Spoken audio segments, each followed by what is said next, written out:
4월 2일 목요일입니다. 고난주간 5일차 십자가 영광이라는 제목으로 요한복음 19장 17절에서 27절까지 말씀 읽고 나누도록 하겠습니다. 그들이 예수를 맡음에 예수께서 자기의 십자가를 지시고 해골이라 하는 곳에 나가시니 그들이 거기서 예수를 십자가에 못 박을새 다른 두 사람도 그와 함께 좌우편에 못 박으니 예수는 가운데 있더라. 빌라도가 패를 써서 십자가 위에 붙이니 나사렛 예수 유대인의 왕이라 기록되었더라. 예수께서 못 박히신 곳이 성에서 가까운 고로 많은 유대인이 이 패를 읽는데 히브리와 로마와 헬란 말로 기록되었더라. 유대인의 대제사장들이 빌라도에게 이르되 유대인의 왕이라 쓰지 말고 자칭 유대인의 왕이라 쓰라 하니 빌라도가 대답하되 내가 쓸 것을 썼다 하니라. 군인들이 예수를 십자가에 못 박고 그의 옷을 취하여 네 깃에 나눠 각각 한 개씩 얻고 속옷도 취하니 이 속옷은 후지 아니하고 위에서부터 통으로 짠 것이라. 군인들이 서로 말하되 이것을 찢지 말고 누가 얻나 제비 뽑자 하니 이는 성경에 그들이 내 옷을 나누고 내 옷을 제비 뽑나이다 한 것을 응하게 하려 함이로라. 군인들은 이런 일을 하고 예수의 십자가 곁에는 그 어머니와 이모와 글로바의 아내 마리아와 막달라 마리아가 섰는지라. 예수께서 자기 어머니와 사랑하시는 제자가 곁에 서 있는 것을 보시고 자기 어머니께 말씀하시되 여자여 보소서 아들이니이다 하시고 또 그 제자에게 이르시되 보라 내 어머니라 하실 때 그때부터 그 제자가 자기 집에 모시니라. 아멘. 오늘 고난주간 5일차입니다. 오늘 본문 23절에 보면 예수님이 십자가에 못 박히시죠.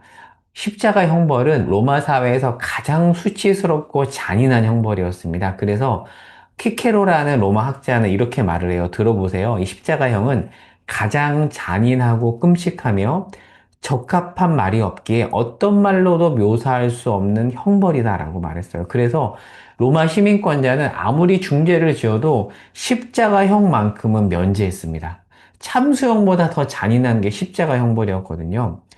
여러분, 예수님은 십자가에 못 박히시기 전에 밤새 신문을 당했습니다. 그리고 쇠구슬이 달린 채찍에 맞아서 온몸이 만신창이가 되는데 제가 그림 하나 보여드릴게요. 이 로마 군인들이 예수님을 채찍으로 때리는데요. 이 채찍에는 쇠구슬이 달려 있습니다. 이걸로 사람 몸을 때린다고 생각해 보세요. 쫙쫙 몸이 갈라지고 피가 납니다. 지금 예수님은 밤새 이 채찍에 맞으면서 만신창이가 되었습니다. 자, 그런데 원래 십자가 형벌은 죄수가 직접 십자가를 끌고 가야 됩니다. 그리고 나서 이제 박히는 거거든요. 근데 예수님은 너무 만신창이가 되어서 누가복음 23장 26절에 보면 찾아보세요. 누가 대신지죠? 길을 가던 구레네 시몬이 억지로 예수님의 십자가를 대신 지죠. 요한복음에는 이 기술은 없습니다. 그런데 다른 복음서에서는 구레네 시몬이 대신 지었다고 하죠. 왜요? 만신창이가 되어서 질 수 없는 겁니다. 그 정도로 예수님은 고통을 당했고 그 상태에서 십자가에 못 박힌 겁니다. 여러분, 그런데요. 요한복음의 기자인 요한은 구레네 시몬이 대신 십자가를 지는 장면을 의도적으로 삭제합니다. 신학적 의도입니다. 왜 그럴까요? 고난보다는 십자가 영광에 초점을 두기 위해서입니다. 자, 조금 더 가보도록 할게요. 내용을 더 보면 빌라도는 자신을 위협했던 유대인들은 빌라도도 위협하거든요. 왜냐하면 유대인들이 소요를 일으키면 빌라도는 총독에서 내려앉을 수 있습니다. 그러니까 그것을 아는 유대인들이 약간 협박조로 빌라도를 몰아세웁니다. 그래서 이 빌라도는 거기에 맞서기 위해서 자신을 위협했던 유대인들을 조롱하기 위해서 유대인의 왕이란 글씨를 히브리와 로마와 헬라어로 적습니다. 이렇게 각 나라의 언어로 쓰여지므로 유대인과 헬라인과 로마인도 다 볼 수 있었죠. 그런데 사람들은 이 처형식과 이 패를 보면서 비참함을 연상했겠죠. 그런데 아이러니하게도 예수님은 이 자리에서 온 세상의 왕으로 등극하십니다. 그러니까 이 당시 온 세상 사람들이 다 읽을 수 있도록 이 글을 보여주면서 지금 예수님이 이 처형식에서 왕으로 등극하시는 겁니다. 제가 여기 적어놨죠. 처형식이 왕이 즉위식으로 바뀌는 장면을 지금 요한복음 기자는 자세하게 기술하고 있습니다. 가장 무력한 순간 온 세상의 왕으로 즉위하십니다. 그러니까 우리는 십자가 이 처형식을 보면서 잔인함과 고난에 집중하기보다는 영광에 집중하면서 그 영광을 볼 수 있어야 됩니다. 자, 조금 더 내용을 가보도록 할게요. 자, 예수님이 십자가에 못 박혀 있죠? 자, 그런데 그 옆에는 누가 있죠? 제자들은 다 떠났고요. 사랑하시는 제자, 누구죠? 요한으로 추정됩니다. 요한밖에는 남지 않았고요. 그리고 여자들이 있습니다. 누구인가? 요한복음이 이렇게 기술하죠. 예수 어머니, 이모, 글로바의 아내 마리아, 그리고 막달라 마리아. 자, 이들은 훗날 부활의 목격자가 되는데요. 마가복음과 마태복음에 보면 병행 본문에 이름이 조금 다르게 나오는데 한번 참고로 보시기 바라고요. 마가복음과 마태복음, 요한복음을 엮어보면 글로바를 작은 야고보와 요셉의 어머니라고 추정해 볼 수 있는데 참고로 그냥 이것은 여러분이 아 그렇구나라고 그냥 넘어가시면 될 것 같습니다. 내용을 더 보면 예수님이 요한에게 어머니 마리아를 부탁하죠. 왜요? 자기는 떠나니까. 어머니를 요한에게 부탁을 하고 요한은 자기 집에 마리아를 모시면서 27절에 따르면 마리아는 요한의 어머니가 되죠. 그러니까 십자가 아래서 새로운 가족 공동체가 형성되는 장면을 보여줍니다. 그러니까 우리는 교회 안에서도 예수 십자가 안에서 이렇게 새로운 가족 공동체가 될 수가 있습니다. 자, 그리고요. 자, 제비 뽑은 옷을 군인들이 나누고 예수님이 이제 내일 본문에 보면 신포도주를 마시거든요. 왜 이렇게 하는가? 이 당시 죄수의 옷은 군인들의 부수입이었습니다. 그런데 요한복음은 특이하게 예수님의 옷을 겉옷과 속옷을 구분을 해요. 왜 그러냐면 예수님이 대제사장으로 등극한다는 것을 신학적으로 보여주기 위해서 요한은 이 부분을 또 강조합니다. 그리고 이제 내일 본문 27절 이후에 보면 예수님이 신포도주를 마시는데요. 이 신포도주는 마가복음 15장 23절에 나오는 모략을 탄 포도주하고 다릅니다. 그러니까 모략을 탄 포도주는 마취 역할을 하는 거거든요. 그런데 예수님은 이 마취 역할을 하는 포도주는 거부하지만 목을 축이는 신포도주는 마십니다. 이 둘을 구분해야 돼요. 포도주가 똑같은 용도가 아닙니다. 그리고 다 이루었다 하시고 숨을 거두시죠. 제가 방금 설명했던 부분을 이렇게 정리했습니다. 요한의 의도예요. 그래서 학자들은 이 요한이 대제사장과 연결되었을 것이다라고 하고 어떤 책을 보신 분은 아마 한 번쯤 접해봤을 수도 있는데요. 이 대제사장과 관련된 언급 때문에 요한복음의 저자를 사도 요한이 아닌 장로 요한이라고 말하는 책들이 요즘 조금 등장하긴 해요.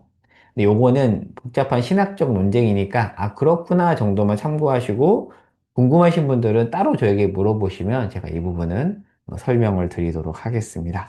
자, 그러면 이제 오늘 말씀을 두 가지로 정리하고 우리 삶에 적용해 보도록 하겠습니다. 첫 번째입니다. 아까 설명드렸듯이 요한은 다른 복음서와 달리 구레네 시몬이 대신 십자가를 지는 장면을 삭제하고 고난보다 영광에 초점을 둡니다. 그런데 여러분 다른 복음서도 의외로 예수님의 십자가 고통과 처형 장면을 상세하게 묘사하지 않습니다. 누가복음의 경우는 십자가 고통을 그저 십자가에 못 박고 정도로만 표현하고 말아요. 왜요? 육체적 고통이 핵심이 아니기 때문입니다.